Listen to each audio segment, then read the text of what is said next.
Hey, hello everyone. Welcome to Energy First Golf. So today in this video, we want to talk about two of the most common misleading information, which is kind of related but is wrong, and a lot of you worked on. One is the straight left on, and two is the face control, the terms that most people use, face control. And the truth is, they sound so good, a lot of professionals even talk about it. But unfortunately, I always say that when you're talking about golf and teaching golf, they're very different.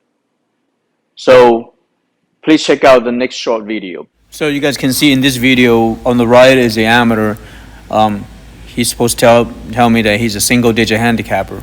And also on the left, with the Titleist head, is a pro. I think his name's, Wyndham Clark. So you can see, here's the backswing. The amateurs tend to over-rotate. But the most important thing is if you look at the left arm, there's a locked left arm.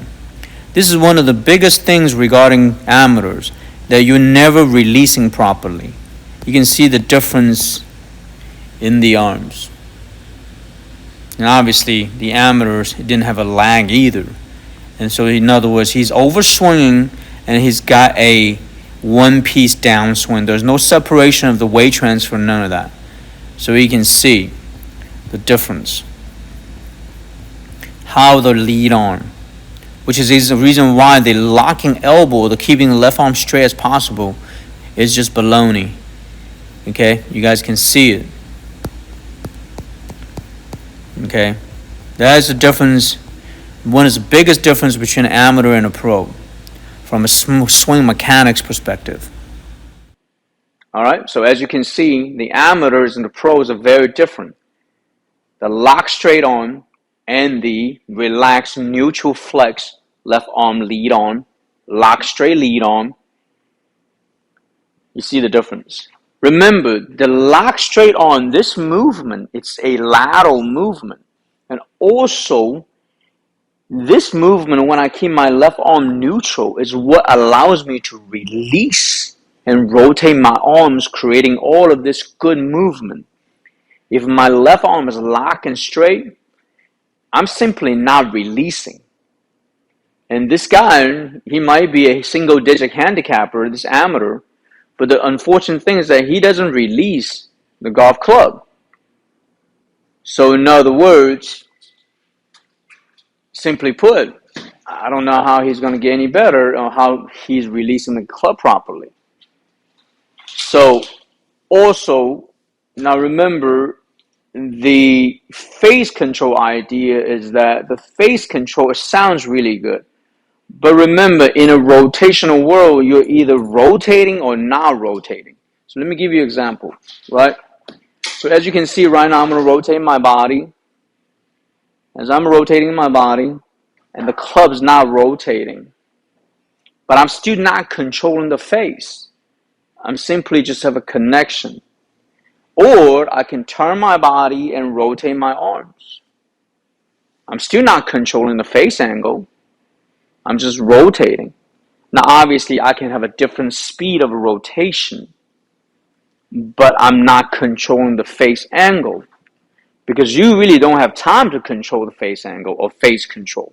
You can only control the rotational speed. So it sounds really good. A lot of times, I know a lot of tour players talk about it. I mean, they can talk about it all day long, but remember, when you ask them questions, they will say certain things, but they're not thinking about it from a golf instructional perspective. They're just saying those things. Maybe they think that's what you want to hear, or maybe they think that's what you should be doing, because they have no solution for your slices or for your hooks.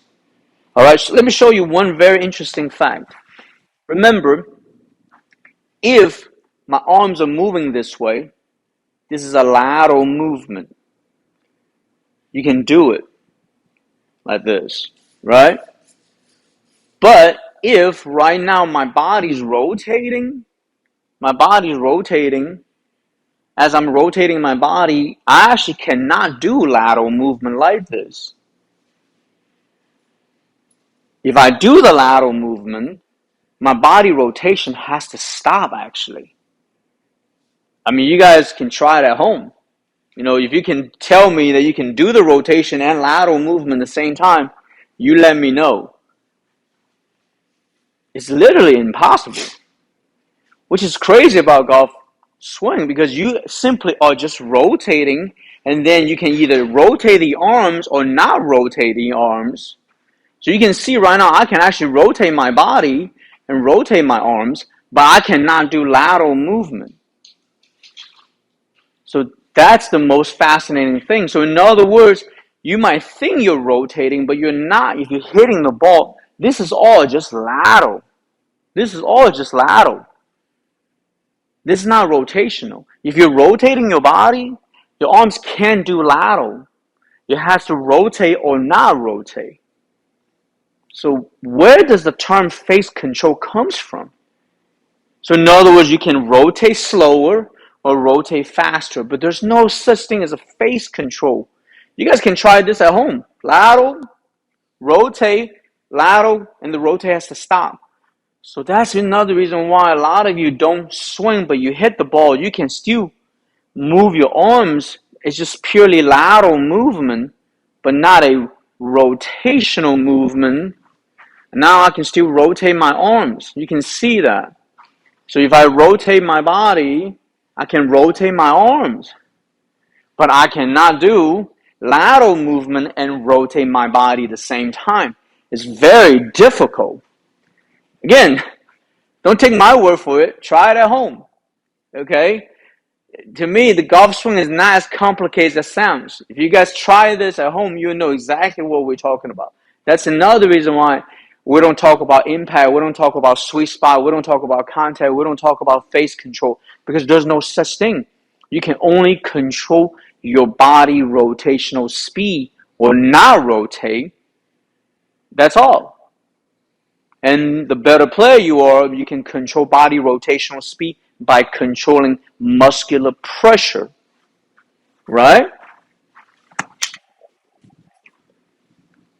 No arm rotation, body rotation, arm rotation. If my arms are doing lateral movement, my body is not rotating. It may look like my body is rotating.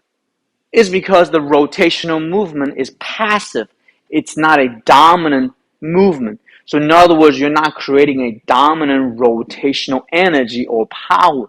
Simply put, you're creating a lateral power. So the lock straight arm, this is a lateral movement. The face control, that's a lateral movement.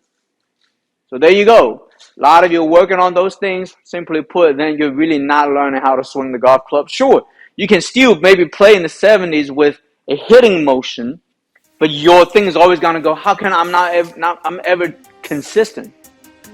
Well, because your movement is contradicting. So anyway, so those are things I really want to talk about today, and think about what I just said and do those things, and you can do it for fun and do it with your friends and try it out, see what happens. Alright, so thank you for watching. If you have any comments, leave a comment, and don't forget to click like and subscribe to our channel right here. We'll have 2 recommended videos for you to watch, and I'll see you next time.